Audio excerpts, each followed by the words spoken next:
പുതിയൊരു വീഡിയോയിലേക്ക് എല്ലാവർക്കും സ്വാഗതം. ഇന്ന് നമ്മൾ തയ്യാറാക്കാൻ പോകുന്നത് നല്ല സ്പെഷ്യൽ റെസിപ്പിയാണ്. അതിനായിട്ട് 2 ബൺ എടുത്തിട്ടുണ്ട്, 2 ഞാലിപ്പൂവൻ പഴം എടുത്തിട്ടുണ്ട്, മുട്ട ഒരെണ്ണം പൊട്ടിച്ചത്, ഒരൽപ്പം ചോറ്. ഇതുപോലെ മിക്സിയുടെ ജാർ എടുത്തതിന് ശേഷം ഇതിലേക്ക് നമുക്ക് ഈ പഴം ഒന്ന് കട്ട് ചെയ്തതിന് ശേഷം ഇട്ട് കൊടുക്കാം. ഒന്ന് രണ്ടാക്കി കട്ട് ചെയ്തിട്ടുണ്ട്. ഇതിലേക്ക് ചോറിട്ട് കൊടുക്കാം. ഒരു ബൗൾ ചോറിട്ടിട്ടുണ്ട്. ബണ്ണ് കട്ട് ചെയ്തത്, അതിൻ്റെ ആ മെറൂൺ ഭാഗമൊന്നും കട്ട് ചെയ്യേണ്ടതില്ല. ഇതിങ്ങനെ ചേർത്ത് കൊടുക്കാവുന്നതാണ്. ഇതിലേക്ക് ഈ ഒരു മുട്ട പൊട്ടിച്ചൊഴിച്ചത് ഒഴിച്ചു കൊടുക്കാം.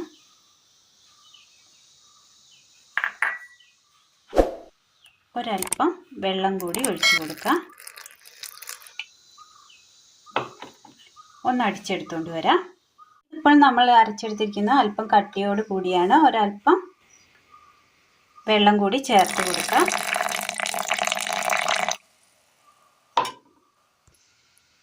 ഇതിലേക്ക് ഒരൽപ്പം ഉപ്പ് കൂടി ചേർക്കാം. ഇനി ഇതൊന്ന് നന്നായി അടിച്ചെടുക്കാം. ഒരു ബൗൾ എടുത്തതിന് ശേഷം അതിലേക്ക് നമ്മൾ ഈ അടിച്ചു കൊണ്ടുവന്ന് കൂട്ടൊഴിച്ചു കൊടുക്കാം.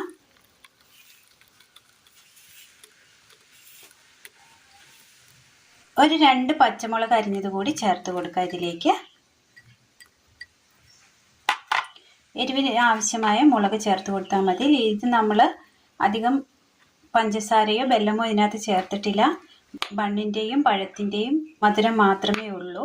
അധികം മധുരമില്ലാതെ ഒരു ലൈറ്റ് മധുരം ഉണ്ടല്ലോ, ആ മധുരം മാത്രമേ നമുക്ക് ഇതിനകത്ത് നമ്മൾ ഇട്ടിട്ടുള്ളൂ. പഞ്ചസാരയൊന്നും നമ്മൾ ഇട്ടിട്ടില്ല.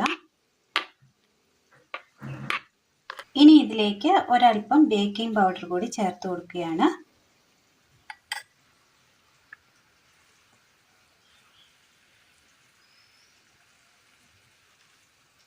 ഒരു കളറിന് വേണമെങ്കിൽ ഒരൽപ്പം മഞ്ഞൾപ്പൊടി ചേർത്ത് കൊടുക്കാവുന്നതാണ്.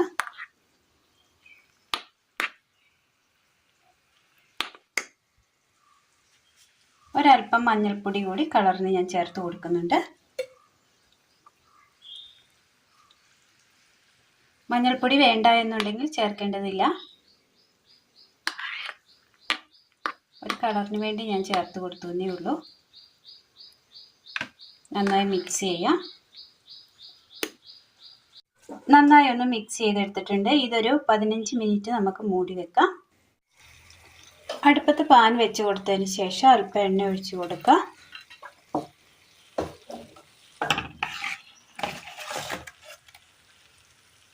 ഇതിലേക്ക് മാവ് ഒഴിച്ച് കൊടുക്കാം.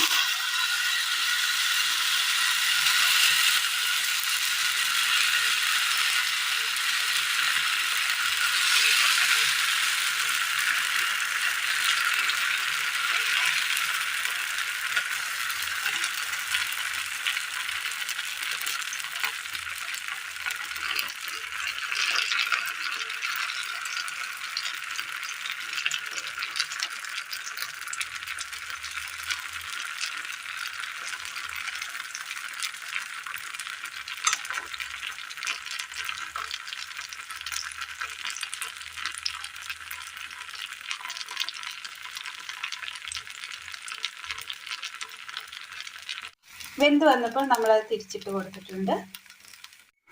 നന്നായി ഒന്ന് വേവിച്ചെടുത്തിട്ടുണ്ട്. ഒരു പാത്രത്തിലേക്ക് ഇട്ട് കൊടുക്കാം. ഇത് വളരെ സോഫ്റ്റാണ്. ഈ പാൻകേക്ക് തയ്യാറാക്കാനായിട്ട് വളരെ സിമ്പിളുമാണ്. അത് പെട്ടെന്ന് തന്നെ ചട്ടിയിൽ നിന്ന് വിട്ട് കിട്ടണമെന്നില്ല. ചെറു തീയിൽ നമ്മൾ വെച്ച് വേവിച്ചെടുക്കണം. ഈ പാൻകേക്കിനൊപ്പം നമുക്ക് എന്ത് വേണമെങ്കിലും കറിയായിട്ട് ഉപയോഗിക്കാവുന്നതാണ്. നല്ല ടേസ്റ്റ് ആയിരിക്കും. ഇതിപ്പോൾ മധുരം ഇടാതെയാണ് നമ്മൾ തയ്യാറാക്കിയിരിക്കുന്നത്. ഒരു ചെറിയൊരു മധുരം ഉണ്ടാവും. എന്നാലും ഇത് ചട്നിക്കൊപ്പം കഴിക്കുവാനും നല്ല ടേസ്റ്റാണ്. എല്ലാവരും ഒന്ന് ചെയ്ത് നോക്കണം. വളരെ സിമ്പിൾ റെസിപ്പിയാണ്. അപ്പോൾ ഇന്നത്തെ വീഡിയോ എല്ലാവർക്കും ഇഷ്ടമായി എന്ന് വിചാരിക്കുന്നു. ഇഷ്ടമായാൽ ലൈക്ക് ചെയ്യാനും ഷെയർ ചെയ്യാനും സബ്സ്ക്രൈബ് ചെയ്യാനും മറക്കരുത്. താങ്ക്